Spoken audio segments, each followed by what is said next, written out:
master spécialisé concepteur de projet digital, comme son nom l'indique, il est destiné à former des concepteurs pour des projets digitaux, c'est-à-dire des projets qui vont accompagner la transformation numérique de nombreuses entreprises. Alors au départ, on était surtout orienté sur les secteurs de l'audiovisuel, de la communication, mais en fait on voit bien que c'est des choses qui transforment beaucoup de secteurs d'activité aujourd'hui.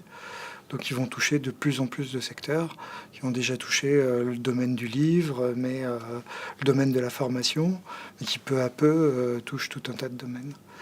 Donc on forme des gens qui vont être en mesure de concevoir des services ou globalement des projets qui utilisent le numérique pour communiquer, faciliter la vie de tout un chacun, a priori dans le cadre d'entreprises, mais aussi dans le cadre d'activités culturelles.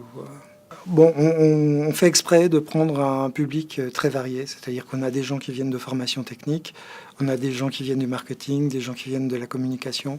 Donc on a des promotions d'à peu près 15 étudiants, mais qui sont très différents les uns des autres, et qui apprennent à travailler ensemble. Et ça fait partie des choses qu'on veut qu'ils apprennent, c'est-à-dire qu'ils doivent faire équipe avec des gens sur lesquels ils n'ont pas du tout la même culture, soit professionnelle, parce qu'il y a pas mal de gens qui viennent en complément de formation après une expérience professionnelle, soit leur culture, disons, liée à leur formation.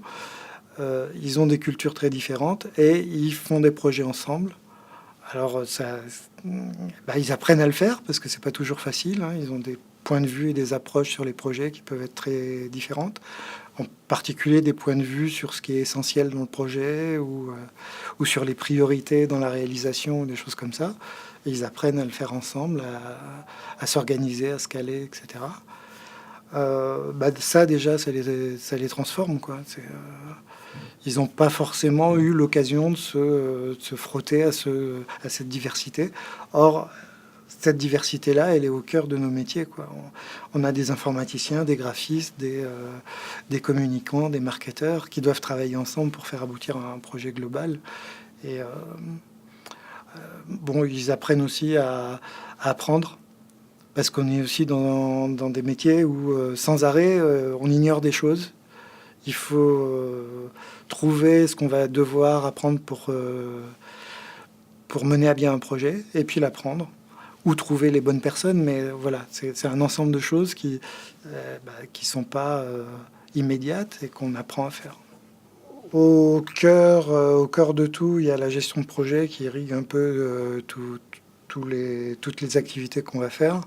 Voilà, donc c'est de la gestion de projet et puis qui s'appuie sur des savoir-faire techniques qui vont être des techniques informatiques, essentiellement du web, et des techniques audiovisuelles. J'ai dit que la formation s'appuyait beaucoup sur des projets. Il y a 2 projets, un sur le premier trimestre, qui est un projet plus d'exécution très accompagné. Puis ensuite, on a un projet qui... un groupe d'élèves détermine lui-même son projet, évidemment validé par l'équipe pédagogique. Et un trimestre pour aboutir à un projet numérique intéressant. Voilà, donc et tous les intervenants vont s'appuyer sur la thématique des projets pour alimenter leur discours théorique, disons, et pour l'illustrer à travers les projets que sont en train de faire les étudiants. Il y a 3-4 ans, ouais, 4 ans, un groupe d'étudiants a décidé de faire un livre numérique interactif. Le travail était tellement abouti qu'ils ont décidé d'en faire une entreprise après, et maintenant c'est l'entreprise L'Imprimerie qui existe toujours et qui a trouvé sa place dans le domaine du livre numérique. Alors le master évolue un peu tous les ans parce que déjà on a des retours de nos étudiants qui nous disent là-dessus ça nous a manqué, ou etc. Donc puis nous on a une démarche de progrès régulière.